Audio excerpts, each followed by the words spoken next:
Hello everyone, क्या हाल चाल आप सभी के। तो चलिए आज फिर हम वही बात करते हैं। सेट 5 2022 हमारा टारगेट क्या रखा है। टारगेट रखा है 70 में 70। तो इसे नहीं भूलना है हमें, क्योंकि हमने बहुत सारे क्वेश्चन करा दिए हैं और ये भी प्रक्रिया हमारी एंड तक जारी रहेगी।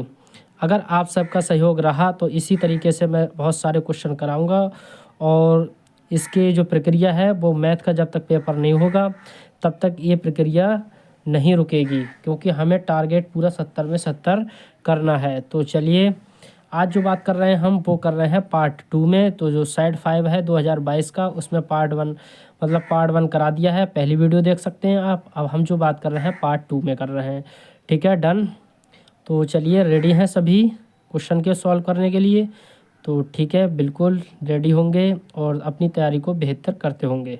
तो चलिए इस क्वेश्चन के साथ, और ये जो क्वेश्चन कराने जा रहा हूँ ये क्वेश्चन हर हालत में पूछा ही जाएगा। तो हमें कोई भी सांख्यिकी चैप्टर का कोई भी क्वेश्चन मिस नहीं करना है, और इससे हमारा जो क्या है कॉन्सेप्ट भी क्लियर हो जाएगा। तो चलिए इसमें देखिए क्या कह रहा है अगला क्वेश्चन। तो इसमें कह रहा है निम्नलिखित बारंबारता बंटन का बहुलक ज्ञात कीजिए। तो देखिए इस क्वेश्चन से हमारा बहुलक बिल्कुल क्लियर होने वाला है। तो चलिए सॉल्व करते हैं इस क्वेश्चन के लिए। इसमें दिया निम्नलिखित बारंबारता बंटन का बहुलक ज्ञात कीजिए। अब देखिए स्टूडेंट्स क्या करते हैं हम। सबसे पहले देखते हैं बारंबारता। ये दिया है वर्ग अंतराल और ये दी है बारंबारता। ओके, अब इस बारंबारता में हम देखते हैं सबसे बड़ी बारंबारता किसकी है या कितनी है। तो आप कहोगे सर 9 है, तो जी बिल्कुल है। जो सबसे बड़ी बारंबारता होती है उसे मान लेते हैं F1। इससे जस्ट ऊपर वाली क्या होती है F0, क्योंकि एक से पहले काउंटिंग में भी 0 ही पहले आता है, तो F0 इससे ऊपर वाला हो गया। और 1 से बाद में F2 आता है, तो यहाँ भी F2 आ गया। ठीक है, डन। और देखिएगा अब जो सबसे बड़ी बारंबारता है उसी लाइन में इधर गए। अब जो निम्न सीमा, ये है निम्न सीमा, ये है उच्च सीमा। निम्न सीमा कम वाले के लिए कहते हैं, उच्च सीमा ज़्यादा वाले के लिए कहते हैं। तो 50 और 70 में जो संख्या छोटी है वही हमारा एल का मान हो जाएगा। तो ये मान ली एल का मान हो गया। और इनके जो बीच का डिफरेंस है वो किसका हो जाएगा। जो बीच का जो डिफरेंस है डियर वो किस, देखिए यहाँ गलती से 50 लिख गए, यहाँ 55 है। ठीक है, तो जो 55 है हमारी एल की वैल्यू हो गई। Okay, done. बाकी जो F1 की वैल्यू F0 और F2, बस कुछ नहीं करना है। अब देखिए इनके जो बीच का डिफरेंस होता है वो H की वैल्यू होती है। तो सबसे पहले यहाँ लिख लेते हैं, यहाँ लिखो हल। दिया क्या है, यानी F1 बराबर 9, F0 बराबर 7, F2 बराबर 5। और यहाँ L बराबर क्या है, L बराबर है 55। और इनके बीच का जो डिफरेंस है वो कितना है, तो वो हमें इनके 55 और 70 के बीच 15 का डिफरेंस है, तो वो हो गया H। वो कितना हो गया H बराबर 15। ठीक, बस अब क्या है, अब इसमें फार्मूला रखते हैं बहुलक का और बस फिट करते हैं और क्वेश्चन के लिए सॉल्व करते हैं। तो यहाँ लिखिए, लगाइए बहुलक का फार्मूला होता है L plus F1 minus F0 upon 2F1 minus F0 minus F2 और गुणे यह क्या आ गया, H आ गया। ठीक है, डन। चलो इसी पेज पे करते हैं, नहीं तो क्या है आपको दिक्कत हो जाएगी समझने में। तो कोई भी इशू नहीं, कोई प्रॉब्लम नहीं, हम इस पे ही कर लेते हैं। तो यहाँ आ गया L प्लस यहाँ F1 minus F0 upon 2F1 minus F0 minus F2 गुणे H। ठीक, अब देखिएगा यहाँ जो L दिया है स्मॉल l से प्रदर्शित करो। L कितना दिया है 55, तो यहाँ लिख लिया हमने 55 प्लस F1 कितना दिया है 9, F0 कितना दिया है 7, यहाँ पर 2 और F1 कितना है 9, तो माइनस F0 कितना है 7 और ये F2 कितना है 5 गुणे H कितना है 15। कोई प्रॉब्लम, तो अभी तक तो कोई प्रॉब्लम होने वाली है नहीं, तो प्रॉब्लम भी नहीं होगी कुछ। तो यहाँ देखिए 55, पहले इस ब्रैकेट के लिए सॉल्व कर लेते हैं। 9 में 7 ये कितना बचा 2, और जो कर लो 9 दूनी 18, और माइनस माइनस जुड़ जाते हैं नंबर रहते माइनस में, तो 7 5 कितना हुआ 12 गुणे 15। ठीक, याद रखिएगा। अब पेज पलटना ही पड़ेगा, क्या करें, इसमें भी हमारा क्वेश्चन का आंसर नहीं आ पहुंचा। तो यहाँ कितना है 55 प्लस 2 देखिएगा यहाँ 18 है, 18 में से 12 गया, कितना बचा 6 और गुणे यहाँ कितना आ गया 15। ठीक, कितना आ गया 15। बस कर लेते हैं, 2 एक कम 2, 2 3 6, 3 एक कम 3, 3 पंजे 15। तो हमारा जो बहुलक का आंसर जो फाइनल आया वो कितना आया 60। कितना आया 60। तो उम्मीद करता हूँ क्वेश्चन समझ में आया होगा। नहीं आया है तो कमेंट्स करके बताइएगा, आपके लिए दोबारा बता दिया जाएगा। ठीक है, और नहीं तो आप वीडियो को पॉज करके देख सकते हैं। अगला क्वेश्चन क्या है,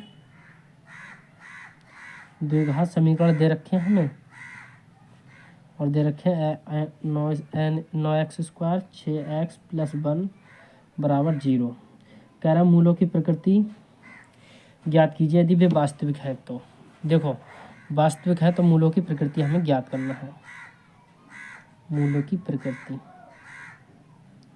अब ये कैसे पता लगेगी कि वास्तविक है या वास्तविक। देखिए काफ़ी क्वेश्चन आ गए हैं, तो उम्मीद करता हूँ आप समझ भी चुके होंगे और नहीं समझे हैं तो चलिए, बाकी तो कोई इशू नहीं, करते हैं हल। देखो नंबर 1 वास्तविक। वास्तविक कब होते हैं, वास्तविक व समान मूल कब होते हैं, जब होते हैं जब विभक्त कर का फार्मूला सुना है उसका मान d = 0 हो। ठीक, ठीक है। और मूल वास्तविक कब नहीं होते हैं, मूल वास्तविक जब नहीं होते हैं, मूल वास्तविक जब नहीं होते हैं,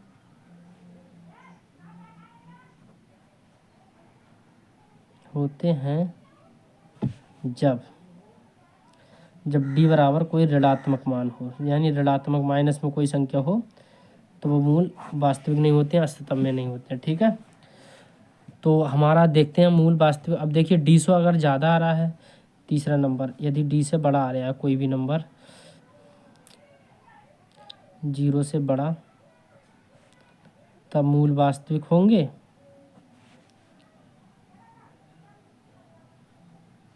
वास्तविक व समान। ठीक, तीनों नियम फिर मैंने दोबारा आपके लिए लिखा दिए, तो दिक्कत नहीं होना चाहिए, क्योंकि इतना कुछ लिखाने के बाद भी अगर दिक्कत है तो भाई अपना इलाज अच्छे से कराओ। तो चलिए इस क्वेश्चन का हम पोस्टमार्टम करने वाले हैं, बस कुछ नहीं करना है।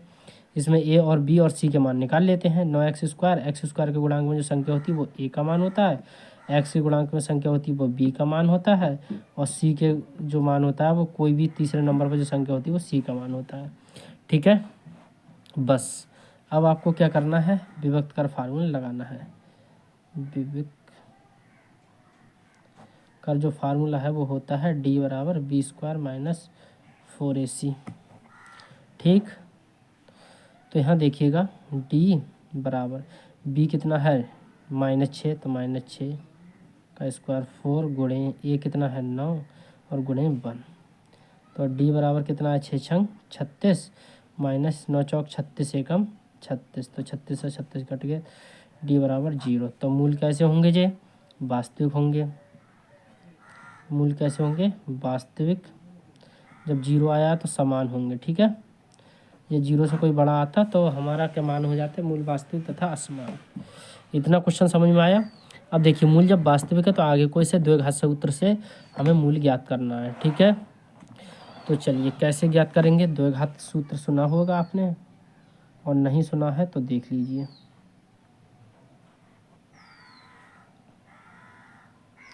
द्विघात सूत्र जो होता है वो होता है -b + -√b² - 4ac/2a, ये होता है। ठीक है, तो यहाँ देखिएगा -b कितना है, यहाँ माइनस और यहाँ -6 + √, देखिए b² - 4ac का भी मान निकाला आपने 0 और ये आ गया 2a। Okay done.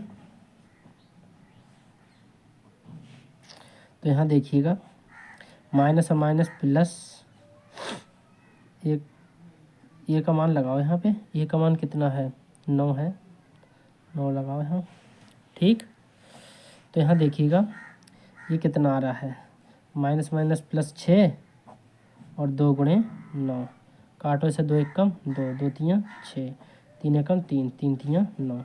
तो एक्स बराबर क्या आएगा 1/3।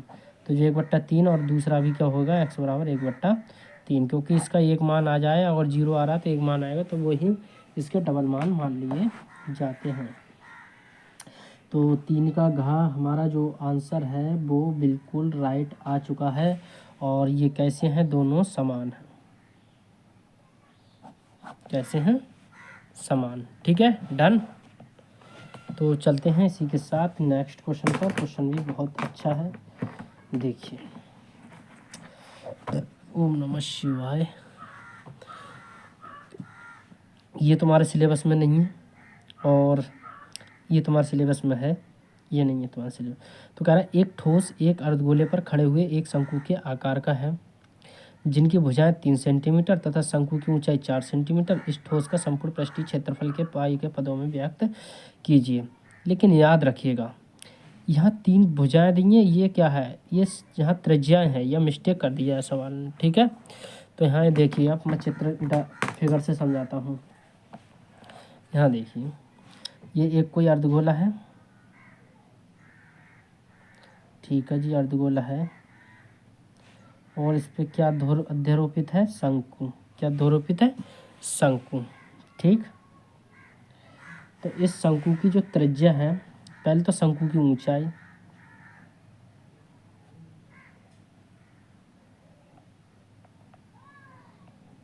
कितनी दी है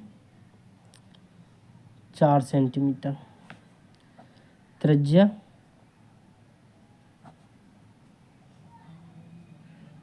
3 सेंटीमीटर। बस अब संपूर्ण पृष्ठ क्षेत्रफल निकालने हैं पाई के पदों में। तो यहाँ निकालते हैं हल। यहाँ देते हैं, दिया है शंकु की ऊंचाई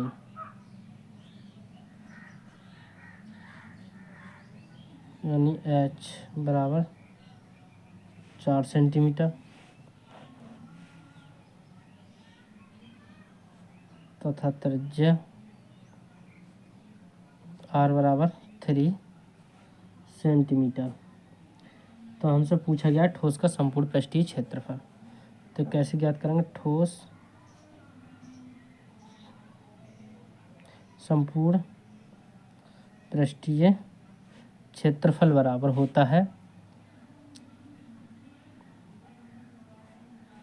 शंकु का पृष्ठीय क्षेत्रफल प्लस अर्धगोले का पृष्ठीय क्षेत्रफल।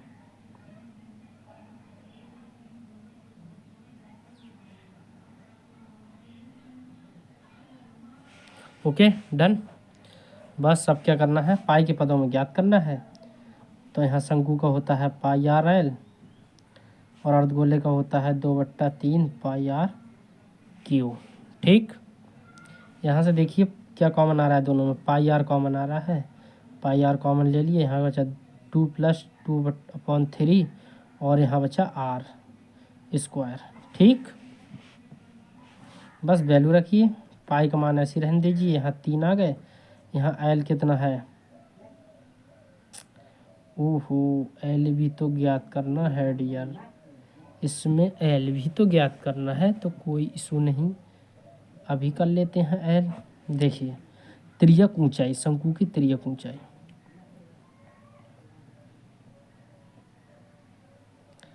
तिर्यक ऊंचाई यानी एल बराबर एल स्क्वायर बराबर फार्मूला होता है H square plus R square. तो एल स्क्वायर बराबर एच कितनी है 4 और जे पे कितनी है 3 का स्क्वायर। तो एल स्क्वायर बराबर 4 × 4 = 16 और 3 × 3 = 9। तो एल स्क्वायर बराबर आ गया 25 और ये एल स्क्वायर बराबर 25 किसका वर्ग है 5 का, तो स्क्वायर से स्क्वायर ख़त्म, तो इम्प्लाइज दैट एल बराबर कितना आ गया 5। ठीक, बस यहाँ रखना है, एल की जगह कितना रखना है 5 + 2/3, त्रिज्या तो है ही 3 और जब 2 बार है तो 2 बार, तो 3 से 3 ख़त्म हो गए।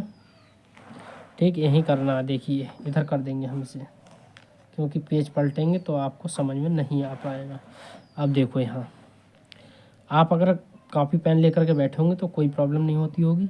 यहाँ देखो 3 पाई, तो 3 पाई बाहर लिख लिया हमने, 3 पाई बराबर, और देखो अंदर क्या क्या बचा, अंदर बचा 5 और प्लस 2 3 6, यानी अंदर बचे 5 और प्लस 6। ठीक, डन। बस, तो 3 पाई 6 5 कितना होता है 11, तो ये आ गया 33 और यहाँ आ गया पाई। ओके, समझ में आया? तो जी बिल्कुल आया होगा, तो बहुत इम्पोर्टेंट क्वेश्चन था और हमने इसे कर दिखाया है। ठीक है, तो चलिए इसी के साथ चलते हैं नेक्स्ट क्वेश्चन पर। अगला क्वेश्चन क्या है देखते हैं। ओके,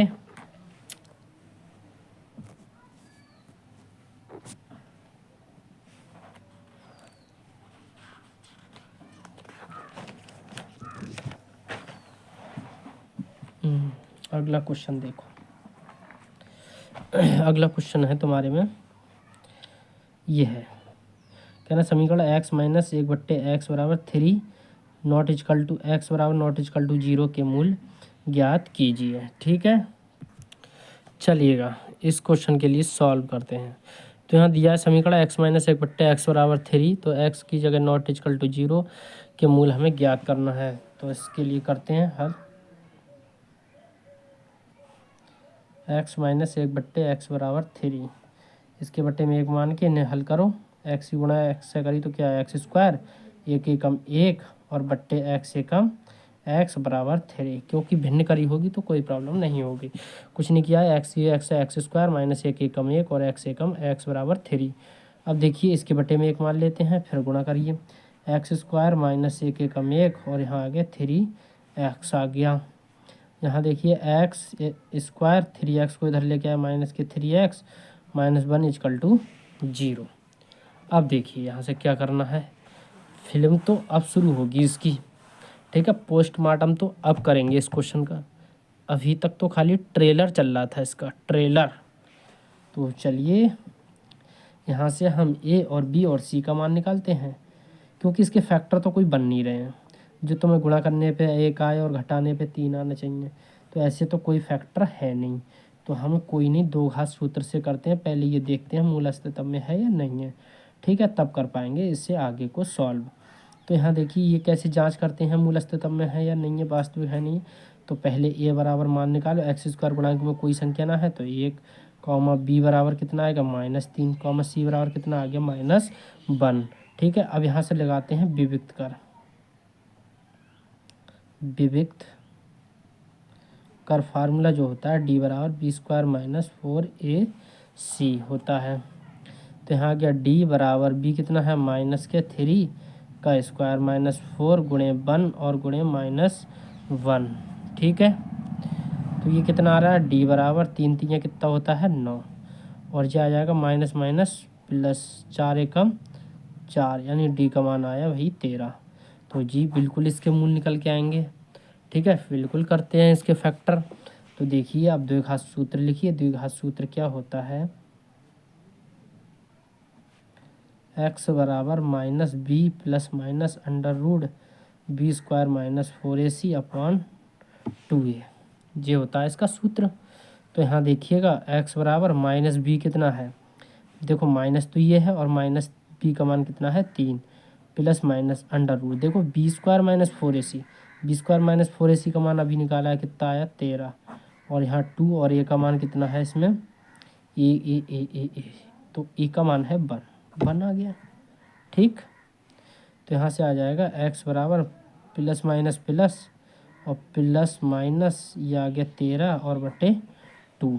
अब प्लस माइनस का क्या है डियर, प्लस माइनस का मतलब है इसे प्लस में भी लिख सकते हैं एक बार, माइनस में बस 2 मूल आएंगे और असमान आएंगे। तो x बराबर एक आएगा 3 प्लस रूट 13 और बट्टे 2, एक तो ये आ गया, दूसरा आ गया x बराबर 3 माइनस रूट 13 अपॉन 2। तो इसके जो 2 फाइनल आंसर निकल के आए। ठीक है, तो ये जो क्वेश्चन है देखिए छोटा मोटा क्वेश्चन नहीं है, छोटा मोटा क्वेश्चन देखिए 4 नंबर में पूछा गया है, तो दिखने में तो छोटा था, कितना खोटा निकला। तो कोई भी क्वेश्चन मिस नहीं करेंगे, ठीक है। चलते हैं बाकी इस क्वेश्चन पे चलते हैं, ये तुम्हारे में है नहीं तो इस वाले क्वेश्चन को सॉल्व करते हैं। तो मैं बाकी वही क्वेश्चन करा रहा हूँ जो आपके सिलेबस से रिलेटेड है। बाकी सब रामायण पढ़ने से या पढ़ाने से कोई फ़ायदा नहीं है जो आपके कामयाब नहीं आए। और जब हम 6-7 साल से तो नहीं, खैर 4 साल हो गए पढ़ाते हुए, तो 4 साल में इतना तो खैर बनता है कि थोड़ा बहुत ही कह रहा हूँ, ज़्यादा तो नहीं कह रहा मैं। फ़िलहाल में ज़्यादा तो है सब कुछ, मगर मैं ज़्यादा नहीं कह रहा, पर थोड़ा बहुत तो अनुभव हो ही चुका है कि कौन सा क्वेश्चन आने लायक है और कौन सा नहीं है। ठीक है बच्चों, तो ज़्यादा ओवर कॉन्फिडेंस में मारता नहीं कि साहब ये 100% कि जे कि वो, तो इतना तो मुझे ज्ञान हो ही गया है कि ये क्वेश्चन आने लायक है और ये नहीं है आने लायक। ठीक है, बाकी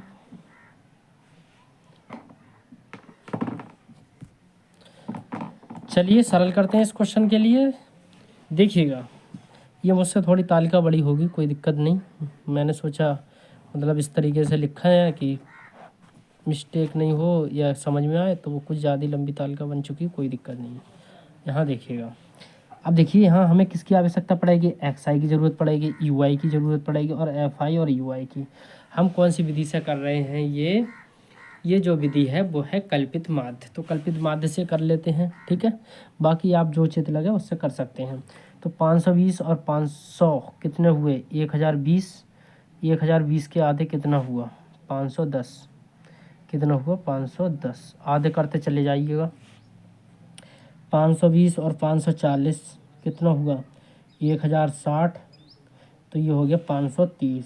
अब देखिए सबको जोड़ने की ज़रूरत नहीं है, इनके बीच डिफरेंस कितने चल रहा है, 20 का, तो इनमें 20-20 जोड़ते चले जाएंगे। देखो 510, 10 में 20 जोड़े 30 हो गए। तो इसी प्रकार से 500 कितना आएगा, यहाँ 50 आएगा, नहीं तो देख सकते हैं 5-50 1000 और 40 और 60 100, 1100 के आधे कितने होते हैं, 550 होते हैं। फिर क्या दिक्कत है इन सबको जोड़ने की, कोई आवश्यकता नहीं है। 550 में 20 जोड़ो, 500 कितना हुआ, 70, और 570 में ये आगे 590 है। डन। अब देखो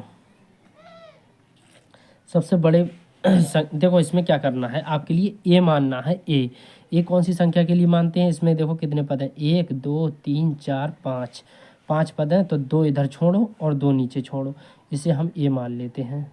इसे क्या मान लिया, ए। तो जो यू आई निकलता है, सॉरी यू आई नहीं, यहाँ पे लिखो डी आई, क्योंकि यू आई वाला तो और काफ़ी तालिका बनाने पड़ेंगे। यहाँ लिखो डी आई। तो डी आई हम कैसे निकालते हैं, देखिए अलग पेज पे बता देता हूँ मैं आपके लिए। डी आई निकालते हैं एक्स आई माइनस ए, ठीक। ये है डी आई का पूरा फार्मूला, क्या है, एक्स डी आई बराबर एक्स आई माइनस ए। तो हमने ए मान लिया, तो हम इसका कैसे निकालेंगे, देखो ऐसे निकालेंगे, 510 पहले लिखेंगे और माइनस के 550, एक लिखा के बता दे रहा हूँ, बाकी आपको करना है। देखिए 510 में से 550 गए, कितने बचे, माइनस के 40 बचे, ठीक।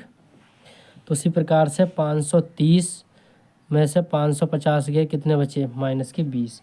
अब देखिए एक कोड है, इसका अंतर कितने का चल रहा है, 20-20 का, तो क्यों ना यहाँ, और देखो इसकी सी लिख दो 0। अब कुछ नहीं करना है आपके लिए, जो नंबर ऊपर आए वो ही नंबर यहाँ रिपीट कर देना नीचे के लिए। किस तरीके से करना है, पहले 20 लिखो और उसके बाद 40, इतना ही आएगा। आप इसमें से घटा के देख लेना, 100% यही आएगा, तो कोई दिक्कत नहीं। अब क्या करना है आपके लिए, अब आपके लिए एफ आई की और डी आई की गुणा करना है। तो 12 गुणा -40 से करेंगे तो कितना आएगा, ये आएगा माइनस के 12 चौक 48, 480। 14 की गुणा -2 से, तो जो 14 दूनी 28, 280। 8 की गुणा 0 से 0, 6 दूनी 12, 10 चौक 400। ठीक है, अब आपको क्या करना है, प्लस प्लस वाले नंबर अलग जोड़ना है, माइनस माइनस वाले अलग, क्योंकि माइनस माइनस वाले भी जुड़ते हैं। तो देखो -480 और 280 जोड़ो, तो 0 0 0, 8 8 16, 4 2 6 और 1 7, देख लेना जोड़ के 760 आ रहा है।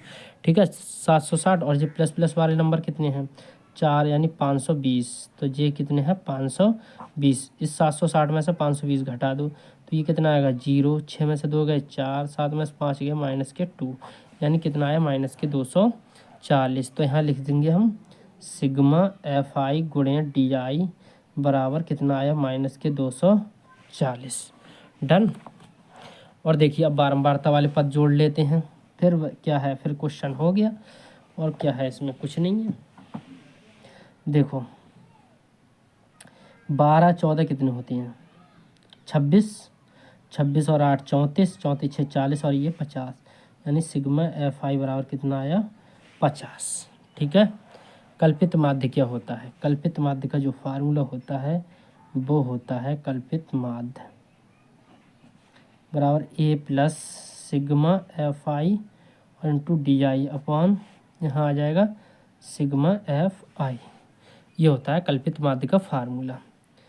कुछ नहीं करना है। अब आपके लिए 550, ये कितना है 550 प्लस सिग्मा FI DI कितना है -240 बटे सिग्मा FI कितना है 50। तो 0 से 0 काटो इसे। 5 से भाग करो -24 के लिए। देखो -24 से 5 से भाग कर देते हैं। 5 एकम 5, 5 दूनी 10, 5 चौक 20। कितने बचे 4, 5 5 अट्ठे 40। तो आपको क्या करना है 550 देखो प्लस माइनस माइनस और 4.8 घटा देना है।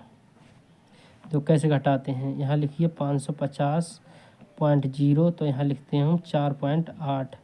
इधर से तक दहली 10, 10 में से दहली 10, 10 में से 8 गए 2 पॉइंट, यहाँ रहेगा 9, 9 में से 4 गए 5, यहाँ रहेगा 4 5। तो यानी कुल मिला के इसका जो आंसर बना वो कितना बना कल्पित माध्य का यानी यहाँ लिखियो कल्पित माध्य बराबर बना कितना 545.2 फाइनल आंसर। ठीक है। चलिए उम्मीद करता हूँ ये वाला टॉपिक भी आपका क्लियर हो गया होगा। ठीक है, कोई इशू नहीं, कोई प्रॉब्लम नहीं, बस धैर्य रखना है। 22 तारीख ज़्यादा दूर नहीं है आपके एग्ज़ाम की। हालांकि 22 तारीख को हिंदी का पेपर है, लेकिन जब पेपर शुरू हो जाएंगे तो आपको सब्जेक्ट बाई सब्जेक्ट पढ़ना पड़ेगा। तो मौका तो अभी है ना तैयारी करने का, तो क्यों ना आप अपनी तैयारी को बेहतर करते रहें। हर एक सब्जेक्ट का अभी टाइम है देने का। फिर तो जब पेपर आपके चालू हो जाएंगे, एग्ज़ाम चालू हो जाएंगे, फिर तो हर एक सब्जेक्ट पे अपना अलग अलग माइंड रखना पड़ेगा। ठीक है, या लगाना पड़ेगा। तो चलिए अगला सवाल जो है ये इम्पोर्टेंट है। Sine 60 cos 30 degree minus sine 30 degree और यहाँ cos 60 डिग्री बराबर कितना है 1/2 हमें प्रूफ करना है। यानी हमें इस क्वेश्चन को सॉल्व करके इतना 1/2 लाना है। तो देखिए कैसे लेके आएंगे हम। साइन 60 का मान कितना होता है √3/2 होता है। cos 30 का मान कितना होता है सर √3/2 होता है। जी बिल्कुल होता है। साइन 30 का मान कितना होता है 1/2। cos 60 का मान कितना होता है 1/2। ठीक राइट। √3 की गुणा √3 से करेंगे कितना आएगा पूरा 3 आएगा। 2 दूनी 4। उसी प्रकार से -1 एकम 1 एकम 1 2 दूनी 4। अब भिन्न तो करी होगी आपने, दोनों के हर समान है तो 1 4 ऐसे लिख लेते हैं और ऊपर वाले नंबर 3 - 1 ऐसे लिख देते हैं। अब देखिए 3 - 1 क्योंकि माइनस था इसलिए माइनस आया, तो 3 में से 1 गया कितना बचा 2 बाई कितना आ गया 4 आ गया। डिवाइड कर देते हैं 2 से, 2 1 जा 2 और 2 2 जा 4। तो यानी इसका जो राइट आंसर आया वो 1/2 प्रूफ हो गया। यहाँ लिख सकते हैं इति सिद्धम। तो कैसा लगा सेशन डियर? अच्छा लगा हो तो वीडियो को लाइक करें, चैनल को सब्सक्राइब करें और बेल आइकन को ऑन कर लें, जिससे हमारा इस तरीके की महत्वपूर्ण जो वीडियो है आपके पास सबसे पहले पहुंच सके।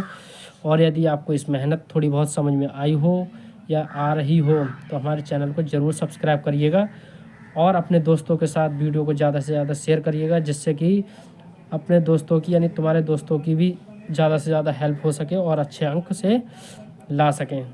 तो चलिए बस आज का जो सेशन है वो यहीं समाप्त करते हैं, मिलते हैं नेक्स्ट वीडियो में। अभी ये हुआ नहीं है, पार्ट 3 में एक पूरा वो चैप्टर हो पाएगा, इसका मतलब एक पूरा सेट 3 पार्ट में हो पाएगा, ठीक है, क्योंकि ज़्यादा आप रिस्पॉन्स दे नहीं रहे हो, नहीं तो मैं एक वीडियो में ही ख़त्म करा सकता हूँ, ठीक है। तो चलिए मिलते हैं नेक्स्ट वीडियो में। आप सभी का बहुत बहुत धन्यवाद पूरी वीडियो वॉच करने के लिए। Thank you.